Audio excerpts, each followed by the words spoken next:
Olá, pessoal. Espero que esteja tudo bem com vocês. Eu sou o professor Gilson e vamos complementar nossos estudos com algumas atividades. Vamos lá. A soma das raízes da equação x ao quadrado menos 5x mais 6 igual a zero é igual a? Muito bem. O que eu tenho que fazer, então? Eu tenho que achar as raízes dessa equação e depois fazer a soma. Ou eu posso usar uma relação sem ter que resolver essa equação, tá bom? Mas eu prefiro fazer das duas maneiras, então. Então, vamos lá. Primeiro, vamos falar um pouco de equação, para quem esqueceu. Equação é uma sentença aberta expressa por igualdade. Se eu fizer aqui, por exemplo, se eu tirar esse zero daqui, tirar o sinal de igual, aqui eu tenho expressão algébrica, tá vendo? Só tem o primeiro membro. Se eu tirar as variáveis, no caso x, né, eu vou tirar aqui x ao quadrado aqui, e vou tirar esse x. Ficou aqui a expressão numérica, tudo bem? Então tá aí. Então, aqui está um exemplo de equação. Uma sentença aberta expressa por uma igualdade. Bom, primeiro membro, segundo membro. Vamos lá. Vamos resolver primeiro calculando as raízes, depois somando. Nós vamos usar a fórmula de Bhaskara. Lembrando que não é a fórmula de delta que fala, tá? É a fórmula de Bhaskara, homenagem a um indiano que inventou isso aqui. A primeira coisa que vamos fazer é tirar os coeficientes. O que são coeficientes? São aqueles números que multiplicam a letra. Tá? Por exemplo, o x ao quadrado, que está multiplicando dele aqui é 1. 1 é neutro na multiplicação, então não há necessidade de colocar não. Tá? Por que é neutro? 3 vezes 1 é 3, 5 vezes 1 é 5. Não precisa de pôr. Então nós já sabemos que o a vale 1. Tá? Na forma padrão dela lá, o a multiplica x ao quadrado. Muito bem, então nosso a é 1. O b está multiplicando o x, no caso aqui, menos 5. Tá bom? Ele é o coeficiente, então, de x, menos 5. Tem que colocar o sinal também, tá? E o termo independente é o 6. Tá claro? Agora, com tudo isso aqui, eu vou substituir na fórmula de Bhaskara, que é menos b mais ou menos raiz quadrada de delta sobre 2a. Lembrando que é 2 vezes a, né? E nós temos o delta em si, que é b ao quadrado menos 4 vezes a vezes c. Então, vamos lá. Substituindo aqui agora os valores que eu tirei. Delta é igual a menos b. Nós sabemos que o b é negativo. Portanto, tem que ser elevado também o sinal tá, do número. Ou seja, menos 5 elevado ao quadrado, todo ele. Menos 4ac. Esse menos é da fórmula, tá? Menos 4ac. Como o a é 1 e o c é 6, então nós temos menos 5 ao quadrado é 25. Menos 4 vezes 1 vezes 6 dá menos 24. Portanto, o nosso delta deu igual a 1. Se é maior do que zero, podemos prosseguir. Vai ter duas raízes reais e distintas. Se por acaso o delta desse negativo, não poderia prosseguir, não teria raízes reais. Se por acaso o delta desse zero, prosseguiríamos também. Teríamos um zero real duplo. Vamos lá. Substituindo agora, usando agora a fórmula de Bhaskara. Então nós temos, a fórmula tem um menos aqui, então fica menos, eu tenho que colocar, e menos b. Repara que o b é negativo, então tem que abrir um parênteses. Mais ou menos a raiz quadrada de delta. Como o delta deu 1, eu já coloquei ele aqui dentro. Sobre 2 vezes 1, porque o a é 1. Implica que negativo, que multiplica negativo, dá positivo. Ou parênteses precedido de sinal negativo, troca o sinal de dentro. Portanto, deu 5 aqui.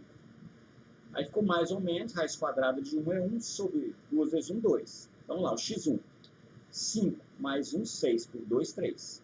5 menos 1, 4, por 2, 2. Mas é isso que quer? Não, quer calcular a soma das raízes. Portanto, basta efetuar a soma agora. É o x1 mais x2, ou seja, 3 mais 2, 5. Está resolvida a questão. Agora, sem achar as raízes, uma forma mais direta, eu vou usar essa relação aqui. Ó. Soma é igual a menos b sobre a. Muito bem. O que é o nosso b? Menos 5. Então, tem que abrir um parênteses também. Tá? Sobre a. Aí ficou menos, passou para mais. 5 dividido por 1 deu 5. Está refeita a soma também. Certo? Se por acaso o exercício tivesse pedido calcule o produto das raízes, bastaria colocar P é igual a C sobre A, ou seja, 6 sobre 1, que daria 6. E realmente, 2 vezes 3, 6. Muito bem. Então a resposta aqui é letra D. Exercício 2. Eu tenho uma questão do Enem aqui, tá, gente? Uma indústria automobilística está testando um novo modelo de carro.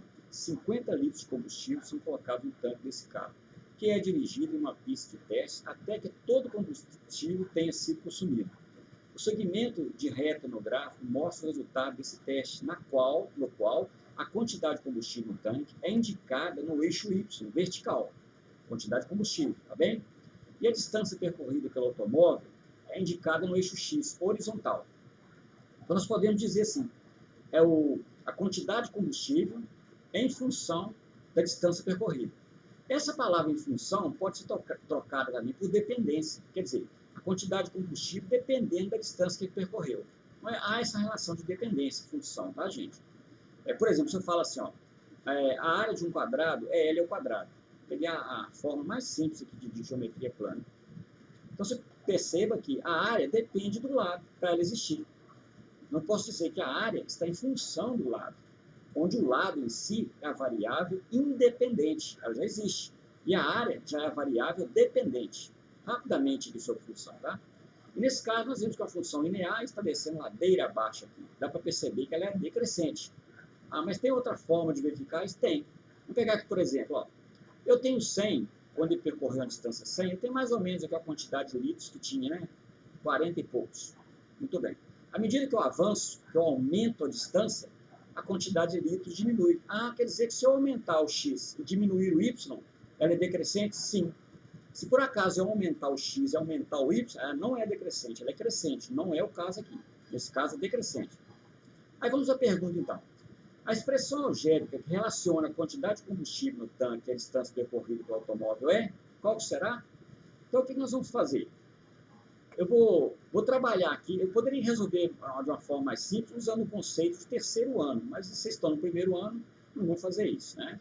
Vamos fazer o seguinte, todo ponto que está sobre o eixo X, está em cima do X, o Y é zero. Opa, se está no X, o Y é zero. Todo ponto que estiver no Y, o X é zero. Quer dizer que se estiver no Y, o X é zero, sim.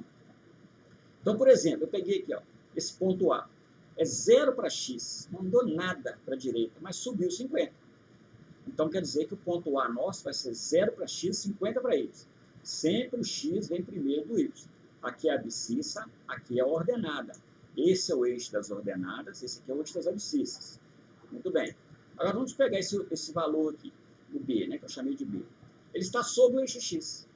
Quer dizer, X vale 500 e Y vale 0, não subiu nada. Pronto, basta 2 pontos para determinar uma reta. Não precisa tirar ponto C aqui, não precisa. Muito bem. Agora, é uma função do primeiro grau, e ela tem esse padrão aqui, ó. Y é igual a AX mais B, ou simplesmente FX é igual a AX mais B. Esse A está multiplicando X. Você pode usar tanto esta como esta. Tá bom? Então vamos lá. Vamos fazer as substituições. Lembrando, aqui é X, aqui é Y. Então, muito bem. No lugar do Y, eu vou colocar 50. Obviamente. Coloquei 50. Aí prossegue. É igual a A. A está aqui. Vezes 0. O 0 aqui é o X. Então, ficou A vezes 0. E mais B, que eu não sei. Portanto, o nosso B, coloquei A aqui, mas é B, tá? Portanto, o nosso B vai ser 50. É o valor de B. Já achei o B. Beleza? Dá um passo. Eu usei um ponto. Vamos usar agora esse ponto. Na mesma relação aqui, tá? Vamos lá. Agora, o nosso Y é 0. O nosso Y é 0. Aí ficou 0 é igual, tá bom? Prossegue aqui, ó. Nosso A, vezes o X, que é 500. Nosso X é 500 agora. Mais B. Isso implica que 0, 500 vezes A é 500A, e o B nosso é 50, que eu acabei de achar. O nosso B é 50. Tudo igual a 0. Lembre que quando eu mudo de membro, mudo a operação. Se é positivo, passa a ser negativo. Se é negativo, passa a ser positivo. Se for multiplicação, passa a dividir. Se for divisão, passa a multiplicar. Implica que eu joguei os 50 para lá, mudou o sinal. Ficou menos 50. Muito bem. Agora eu tenho 500A é igual a menos 50. Como eu disse, 50 está multiplicando o A. Muda a operação, em vez de ser multiplicação, passa a ser divisão. Aí ficou menos 50 sobre 500. Simplificando aqui, portanto, nós temos que A é menos 1 sobre 10, menos 1 décimo. Ora, como eu tenho o A e também tenho o B, eu posso escrever agora minha expressão algébrica que ele pediu. Então fica assim, ó. Agora voltando aqui, ó, Y é igual, no lugar agora do A que eu achei, é menos 1 décimo. Eu coloco menos 1 décimo, repito o X, está multiplicando o X. E no lugar do B que eu achei, eu coloco o B. Portanto, a resposta é a letra B, tá bom? Y é igual menos x sobre 10 mais 50. Vamos lá. Tem um pequeno probleminha, ó. O dobro de um número adicionado à sua terça parte é igual ao número somado com 20. Qual é esse número? Como eu desconheço o número, eu chamei esse número de x. Nada impede você de chamar de outra letra. Então vamos lá. Ele falou o dobro de um número. Então eu chamei duas vezes esse número procurado, desconhecido.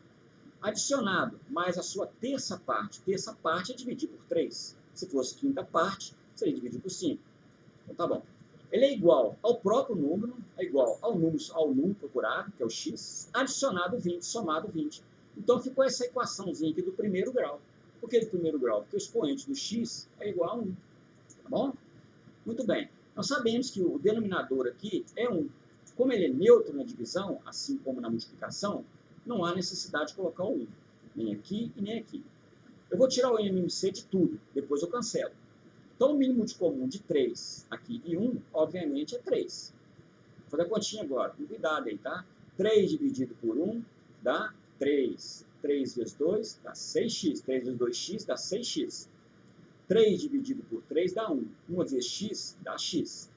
3 dividido por 1 dá 3. 3 vezes x, 3x. 3 dividido por 1 dá 3. Vezes 20 dá 60. Agora sim, eu posso eliminar o denominador. O que restou para nós? 6x, x, já aproveitei e joguei o menos 3x para lá, mudou a operação, se era positivo para negativo. Aí ficou menos 3x, que é igual a 60, que permaneceu lá, tá? Agora eu faço a conta. 6x mais x dá 7x. 7x tira 3x dá 4x, que é igual a 60. Então fica assim, 60 dividido por 4, portanto nós temos x igual a 15. O resultado é esse aqui. Muito bem.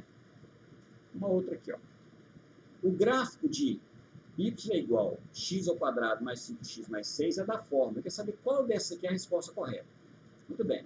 Primeiramente, nós vamos olhar o coeficiente de x ao quadrado, que no nosso caso é o a. Ele é negativo. Se é negativo, a concavidade não poderá estar voltada para cima. Então, essa aqui já está fora.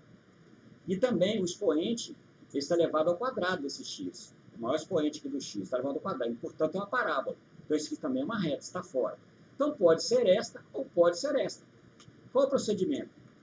Vou resolver essa equação e encontrei as seguintes raízes.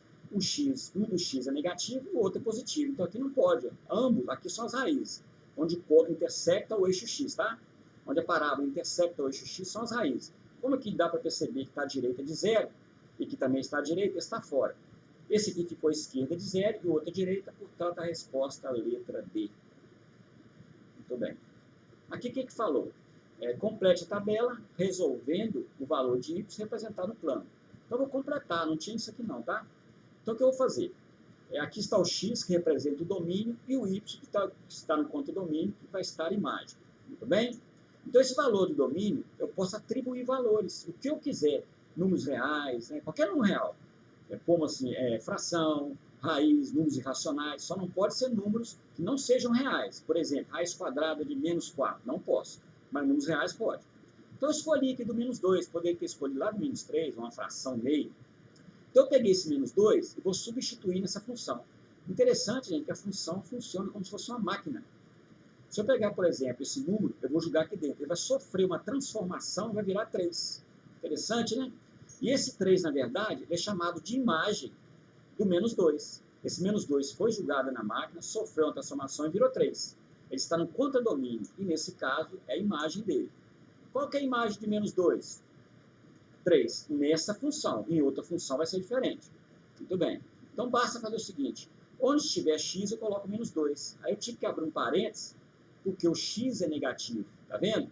Aí ficou menos 2 ao quadrado. Todo número pode ser positivo ou negativo elevado, expoente par, dentro do parênteses, ser positivo. Então, menos 2 ao quadrado dá 4. Tira 1, deu 3. Ah, então quer dizer que a imagem de menos 2 é 3, sim. X é o domínio, e aqui ficou a imagem.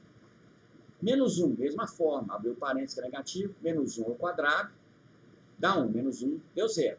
Tá certo? Esse valor aqui, então, zerou a função. Né? Agora, vamos cá. 0. 0 elevado ao quadrado dá 0. Não precisou de parênteses. Menos 1 deu menos 1. Agora, peguei o 1. 1 elevado ao quadrado deu 1. Menos 1 deu 0. Tá vendo? Esse valor também zerou a função. 2. 2 elevado ao quadrado vai dar 4. Tira 1, 3. 3 elevado ao quadrado dá 9. Tira 1, 8. 4 elevado ao quadrado dá 16. Tira 1, 15. Pronto. Eu só representei agora os pontos aqui na parábola. Existe até um programinha chamado GeoGebra. Se você digita isso aqui lá no GeoGebra, é totalmente gratuito. Lá na barra de ferramentas ali embaixo, fórmulas, só você digitar isso aqui. Ela te dá esse gráfico contínuo, tá? Então, gente, espero ter ajudado vocês, tá? Até mais.